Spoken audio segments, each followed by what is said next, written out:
3 రోజుల మురిపాల పండుగలో సందడంతా గొబ్బెమ్మలు, హరిదాసుల కీర్తనలదే.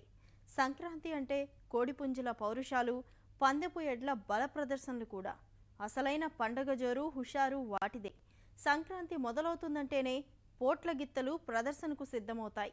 కథన రంగంలో సత్తా చాటడానికి దూర తీరాలు దాటి వెళతాయి. మువ్వల సవళ్లు, ముప్పుర విన్యాసాలతో ఆహుతులను ఉత్సాహపరుస్తాయి. అరివీర పరాక్రమ ప్రదర్శనలతో, అపర శక్తి సామర్థ్యాలతో చూసేవారికి కనువిందు చేస్తాయి. బండలాగుడు, బల ప్రదర్శనలు, కోడెగిత్తల పోటీలకు నిలయమైన ప్రాంతాలలో వృషభరాజ పోషకుల సందడి మొదలైంది. ఒంగోలు ఎద్దులను గౌరవంగా పోషిస్తున్న రైతులంతా వారి వారి ఎడ్ల జతలతో కథన రంగానికి తరలిపోతున్నారు. మేలుజాతి పశువుల సంతతి అంతరించకుండా, పెంపకం ఖరీదైన భారంగా భావించకుండా అరుదైన వృషభాలను కాపాడుతూ వస్తున్నారు. పాడికి పంట ఆధారం, పంటకు పాడి ఆధారం. పరస్పరాధారితాలైన ఈ రెండు రైతుకు రెండు కళ్ళు, సమాజానికి వెలుగు దివ్యలు. పాడికి మూలమైన పశువులు కర్షకులకు కామధేనులు, కుటుంబాన్ని నడిపించే ఆదాయ వనరులు. రాతియుగం నుంచి మూగజీవాలతో పెవేసుకున్న అనుబంధం చెక్కు చెదరని అవినాభావ సంబంధం, బిడ్డల్లా చూసుకునే మమకార బంధం. వైజ్ఞానిక అభివృద్ధి తంత్రంతో రూపుదాల్చిన యంత్రం రైతు పశువుల మధ్య అనుబంధాన్ని తెంపేస్తున్న ఎడ్ల పందాలు, ప్రదర్శనలు రుణానుబంధ తాడు తెగిపోకుండా కాపాడుతున్నాయి. చరిత్రలో చూసుకుంటే పురాతన కాలం నుంచి సోళరాజుల టైం నుంచి కూడా ఈ కాంపిటీషన్స్ అనేవి జరుగుతూనే ఉన్నాయి. ఇప్పుడు సంక్రాంతి పండుగ వచ్చిందంటేనే రైతుల్లో ఫస్ట్ ఈ ఎడ్ల పోటీలు వస్తాయని ఎంతో ఆనందంతో గత ఒక 3-4 నెలల ముందు నుంచే ఎదురు చూడటం అలవాటు. అది వచ్చినాక పండగ వాతావరణం ఇంటిలో ప్రతి రైతు మగవాళ్ళు ఎవరైనా ఉన్నారంటే ఎక్కడికి వెళ్ళారంటే ఎట్లా కాంపిటీషన్ ఎక్కడ జరుగుతున్నాయి అక్కడ ఉంటారు. ఈ కాంపిటీషన్లో మాకు కోరుకునేది ఏంటంటే ఇంకా ఎక్కువ రైతులను ప్రోత్సహించగలిగేవారు ఉంటే మేము చాలా ఆనందపడతాం. మేము ఆనందంగా ఇంకా ఎక్కువ మంది మేపాలని కోరుకుంటున్నాం. ఒకప్పుడు దుక్కి దున్నకం పశువులతోనే సాగేది. సేద్యానికి తొలి వనరు కాడెడ్లే. కాబట్టే పొలం ఉన్న ప్రతి రైతు ఇంట జత ఎడ్లు ఖచ్చితంగా ఉండేవి. అందుకే పల్లెల్లో ప్రభాత వేళ అరకలు వరుసగా సాగిపోయేవి. చేలలో గంటల నాదాల సవ్వడి మందహాసంగా వినిపించేది. కాలం మారింది, సాంకేతికత చొచ్చుకు వచ్చింది. ఫలితంగా పొలంలో దున్నాలు, ఎద్దుల ఉనికే కరవైంది. ట్రాక్టర్లు, ఆధునిక పనిముట్లతో సేద్యం కొత్త పుతులు తొక్కి ఎడ్ల పోషణ తగ్గింది. ఒంగోలు జాతి ఎద్దుల పోషణ అంటే దుక్కి దున్నడానికి కాదు, పందాలకే అన్న పరిస్థితి వచ్చింది.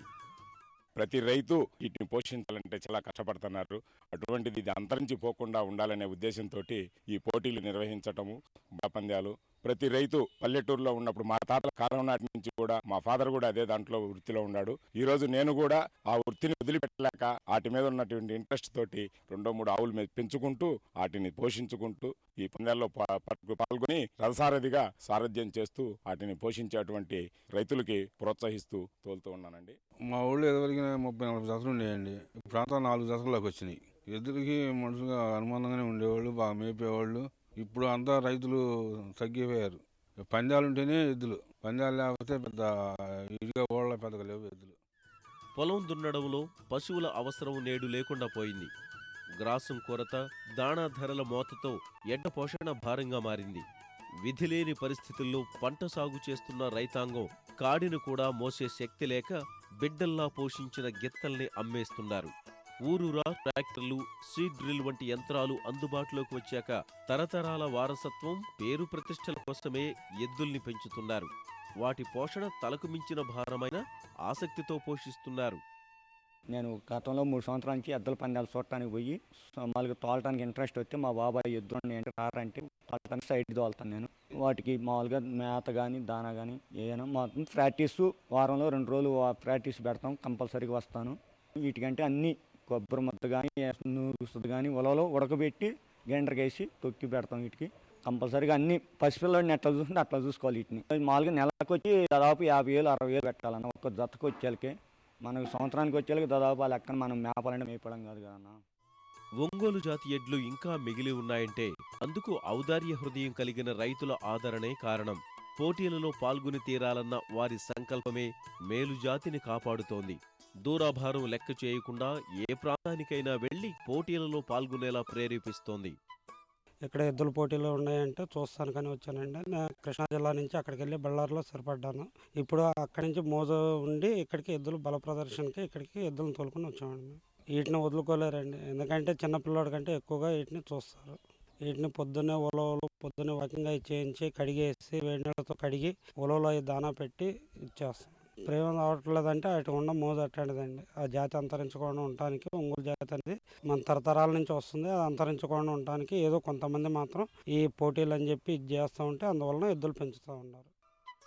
ఎడ్ల పందాల నిర్వహణపై ఆంక్షలు విధించడం పట్ల రైతులు కలత చెందుతున్నారు. ఒంగోలు జాతి అభివృద్ధి కోసం చేసే ప్రయత్నాన్ని పెద్ద మనసుతో గ్రామీణ క్రీడగా గుర్తించాలని కోరుతున్నారు.